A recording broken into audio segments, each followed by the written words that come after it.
Halo, selamat datang di podcast Ngobrolin Hidup. Sama-sama hidup, sama-sama ngobrol. Hari ini gue mau cerita tentang sesuatu yang cukup dekat dengan rantau, hujan, ya. Apalagi ya, pokoknya sesuatu yang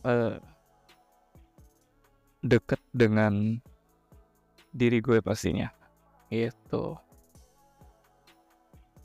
So, rantau hujan dan bakso tahu. Buat lo yang lagi jauh dari rumah, mungkin bisa relate ya. Buat lo yang enggak dengerin aja, siapa tahu nanti lo juga ngerasain. Oke, langsung aja. Hari ini gue mutusin buat fokus di kosan. Gue mulai kebiasaan baru, nulis 10 artikel sehari. Gila gak sih? Gue sendiri gak yakin bisa atau enggak, tapi kayak katanya kalau mau jadi penulis hebat tuh harus biasain nulis tiap hari. Jadi ya udah gue coba. Pagi-pagi sarapan seadanya, pop mie dicampur alpukat. Ya, lo nggak salah dengar. Pop mie dicampur alpukat. Gue awalnya ragu gitu kan. Tapi pas dimakan ternyata nggak seburuk yang gue bayangin. Ini pun sebenarnya saran, bukan saran sih, lebih kayak waktu gue beli alpukat, si bapak yang jualnya itu bilang, saya sering makan alpukat ini pakai mie instan loh gitu. Nah dari apa yang disampein si bapak ini bikin gue penasaran pengen nyobain. Yang mana gue udah overthinking duluan dengan rasa segala macam gitu kan. Menurut gue kayak nggak cocok aja karena alpukat tuh identik dengan yang manis gitu kan. Ternyata kalau di combine sama makanan yang gurih, asin juga cocok gitu. Dan setidaknya gue nggak cuman makan mie instan aja, tapi ada versi sehatnya lah yang bikin sarapan, makan siang atau makan malam gue tuh balance gitu. Mungkin karena gue udah kebiasaan maksa lidah nerima kombinasi makanan absurd sejak jadi anak rantau. Iya bener banget sih, karena kayak apa yang dulu mungkin gue nggak pernah expect bisa gue makan, bisa gue rasain, dan sekarang gue rasain dan it's not bad gitu. Jadi kayak nggak seburuk yang gue bayangin rasanya, dan bahkan kadang sekarang gue rutin gitu makan sesuatu yang dulu tuh gue nggak suka banget gitu. Let's say dulu tuh gue tuh nggak suka dengan kuah kacang lah atau pical gitu ya. Nah kalau di Sunda itu ada lotek, dan kalau dulu tuh gue paling nggak suka gitu karena nggak nyaman aja rasanya di lidah gue. Tapi setelah gue cobain juga so far so good, dan udah jadi opsi gue untuk milih makanan di rantauan gitu. Karena kalau gue maksa harus ada masakan kayak di daerah gue, atau apalagi masakan rumahan gitu kan. Rumahan aja tuh beda-beda di sini gitu. Jadi kayak oke, sekarang gue bisa makan apa yang gue nggak mau. Dan sekarang gue mau. Oke. Pagi ini gue mutusin buat nggak netesin obat mata. Kenapa? Karena bukan karena udah sembuh sebenarnya, tapi gue tuh nggak sanggup ngelewatin satu hari dengan penglihatan kabur gitu. Jadi kayak rasanya tuh kayak gue ngapain ya gitu. Terus harus gimana? Karena hal basic di hidup gue itu nggak ada gitu, hilang gitu. Penglihatan gue hilang tiba-tiba tuh kan. Setelah 1 minggu gue coba, itu rasanya nggak enak banget.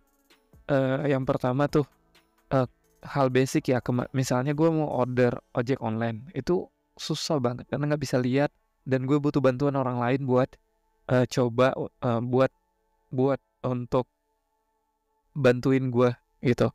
Dan itu juga ngaruh ke mental gitu, karena ada tipe orang yang ketika orang asing datang belum tentu dia mau, dengan ringannya membantu. Karena kan ada overthinking juga yang dihadapin. Kali aja, dia merasa, "Ini orang baru ngapain sih minta tolong, apa ada hipnotis, penipuan dan segala macam." Dan gue sadari itu.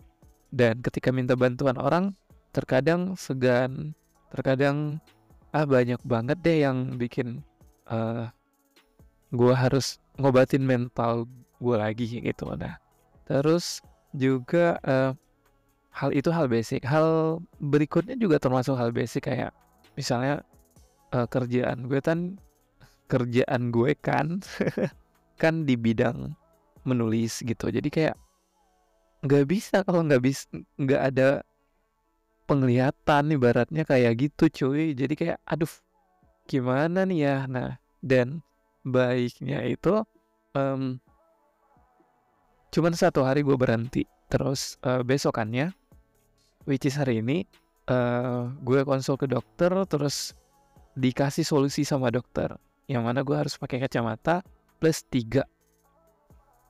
Lo nggak salah dengar, +3. Dan itu gue jabanin karena gue mau sembuh.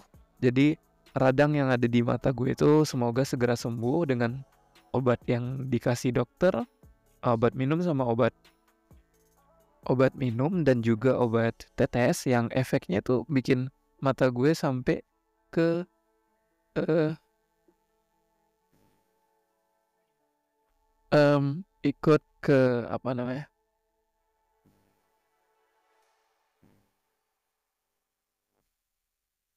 eee, ya oke. Nah, barusan gue cek notice WA ada yang ngirim pesan, tapi itu dari grup jadi bukan prioritas.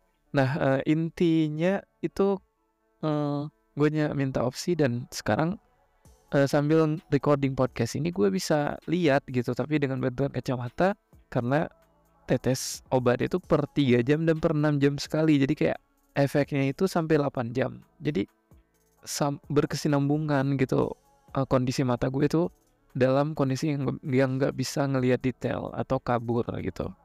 Nah, ya dijalani, disyukuri. Terus, intinya sih gini ya, bukan karena sembuh gitu, tapi karena gue nggak sanggup ngelewatin hari-hari tanpa, penglihatan. Terus juga, dunia bayangan itu nggak enak. Nulis jadi ribet, lihat layar laptop makin susah. Dan yang paling ngeselin itu rasanya tuh kayak jadi karakter game yang levelnya baru 1 cuy. Nah, jam 9 pagi tuh, gue cerita lagi ya, jam 9 pagi tuh akhirnya, gue sempet buat konten, podcast sebelum tidur. Kalau kalian mau denger, itu bisa, di akun ini juga, cuman, lo harus, pindah ke show yang khusus podcast sebelum tidur, karena beda dengan show podcast ini khusus ngobrolin hidup, ya. Nah, udah 3 hari vakum karena mata gue bermasalah tadi.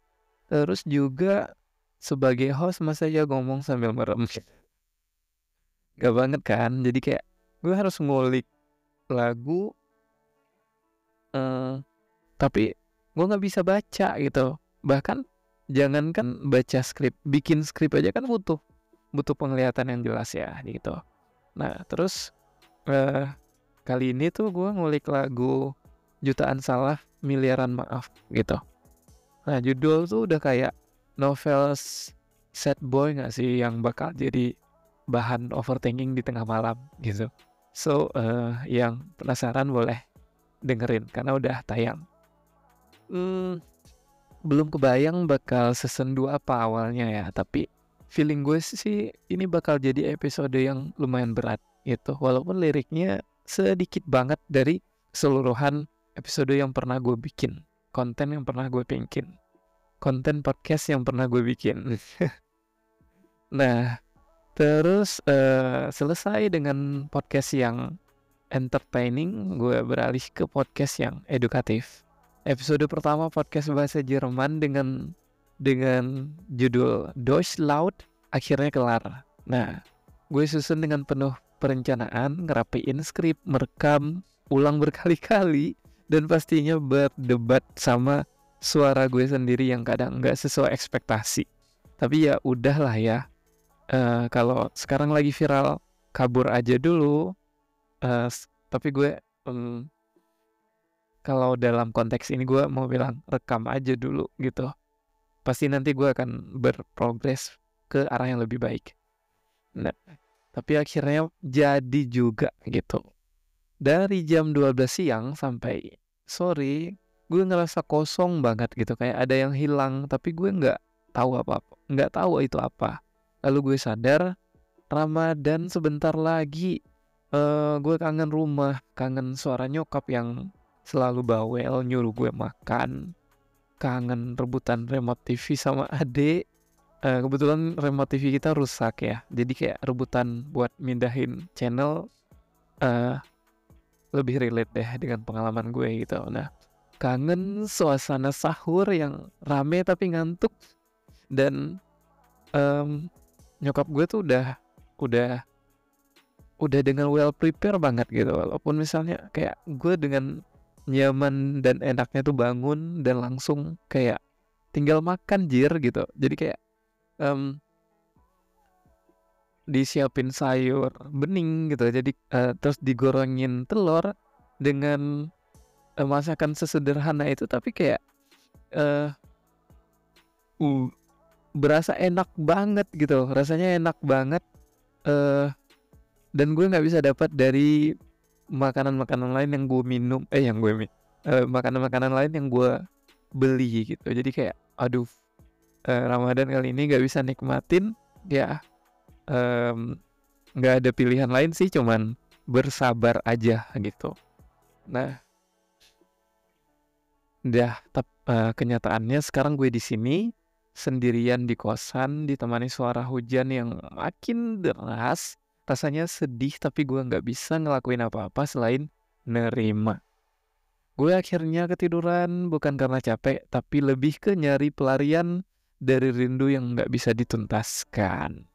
Rasanya tuh kayak mau drop lagi sih. Gue paling sering ngalamin ini, dan sekarang gue struggling untuk bisa ngontrol diri gue sendiri, kontrol perasaan, ngontrol mental lah, ibaratnya ya gitu. Jadi kayak gue sadar bahwa gue mau drop lagi karena udah di titik dimana kita sadar bahwa rumah itu ada tapi lo nggak bisa pulang gitu. Jadi kayak oke, gue terima rasa rindu ini, gue terima rasa sedih ini, gue terima semua yang gue rasain, dan gue berbalik untuk berdamai dengan itu semua gitu.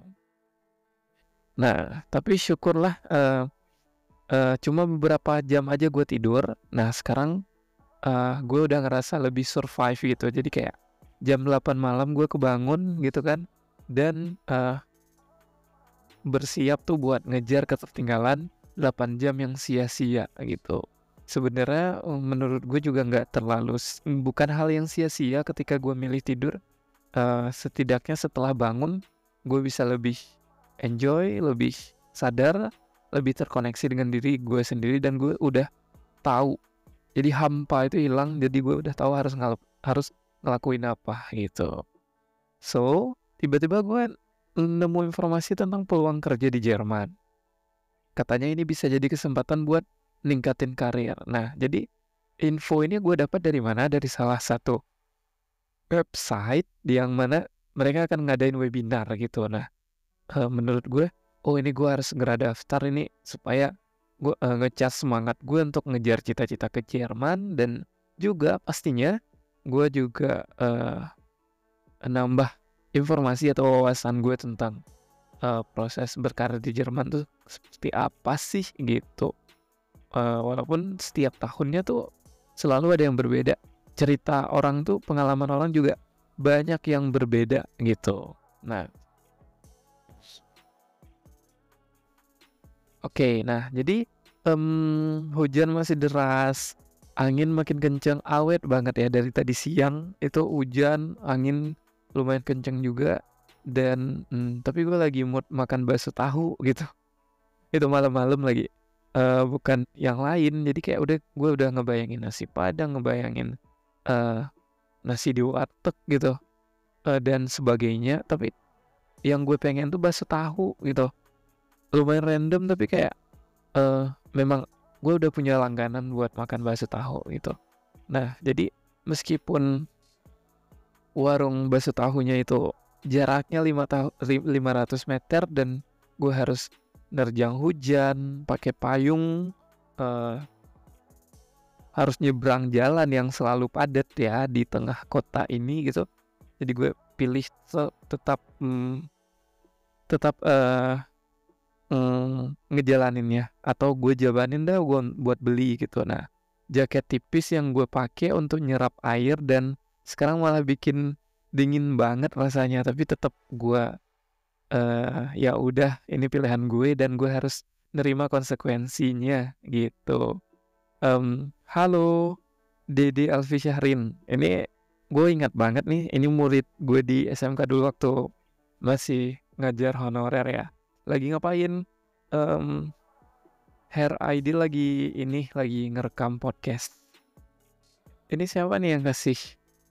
Baru saja pemberi hadiah. Ngasih apa? Makasih Dede. Dede apa kabar, sehat? Lagi ngapain? Nah, Hair ID lanjut kerja dulu ya. Tapi ya udah dah, gue harus nerima konsekuensinya. Nah, gue lanjut lagi ya. Sampai di warung, gue langsung pesen. Sopan pertama rasanya nggak seperti biasanya. Wah, drop nih, kecewa gitu kan. Nah, komposisi ikan kayak berkurang gitu beberapa persen. Bahkan kayak dikit banget yang didominasi sama komposisi tepungnya aja gitu. Nah, entah ikan lagi mahal atau ini cuman strategi bisnis yang agak bulus, gue nggak tahu. Tapi satu hal yang gue sadari, makanan yang sama bisa terasa beda tergantung perasaan lo pas makannya juga mungkin ya. Tapi waktu itu gue excited banget buat makan. Kenapa? Karena suasananya hujan, terus juga gue emang lagi pengen banget makan bakso tahu gitu. Nah, so nggak apa-apain aja lah gitu. Paling gue harus nyari langganan baru yang sesuai. So malam ini gue juga ada janji sama adik gue, adik Ayla, satu-satunya adik perempuan gue, dan buat video call gitu. Nah, gue siap di depan laptop dan smartphone nunggu panggilan masuk. Gue tahu ini nggak bakal bisa gantiin momen di rumah gitu, tapi setidaknya buat ngelepas kangen, it's okay gitu. Terus tapi setidaknya buat nenangin hati juga gitu ya, cukup lah gitu ya. Sambil nungguin adik-adik gue dan gue janjian gak cuman sama adik Ayla, tapi ada sama 2 adik gue lagi yang mana kita janjian biar bisa ngobrol gitu. Walaupun kadang kita kehilangan kosakata, kayak diem-dieman aja tuh rasanya nyaman gitu.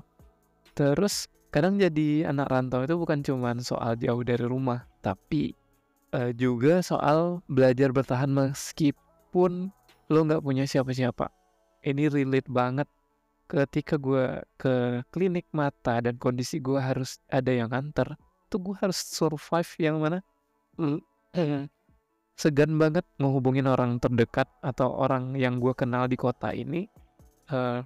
Bahkan gue pernah sampai di fase kecewa karena diabaikan, yang mana mungkin cara komunikasi dia itu belum selesai atau gue nggak tahu riwayatnya apa, tapi ketika gue minta tolong buat ditemenin, yang mana harapan besar gue buat minta tolong aja, ternyata ekspektasi gue itu harus diruntuhin dengan diabaikan gitu. Mungkin kalau ekspektasi gue di apa ya, di gue nggak tahu kosakatanya apa, tapi kalau dengan komunikasi yang lebih baik mungkin nggak akan sesakit ini. Jadi dari pengalaman itu gue belajar untuk menerima bahwa nggak semua hal itu bisa didapetin sesuai ekspektasi gitu. Jadi ketika di rantauan tuh penting banget untuk ngebentengin diri buat apa? Buat bisa survive, buat bisa nerima keadaan di mana yang lo punya cuman diri lo sendiri gitu. Dan soal sadar bahwa sesedih apapun lo tetap harus bangun besok dan lanjut jalan. Tetap harus bangun besok buat kerja, tetap harus bangun besok memperjuangkan cita-cita karir dan sebagainya gitu.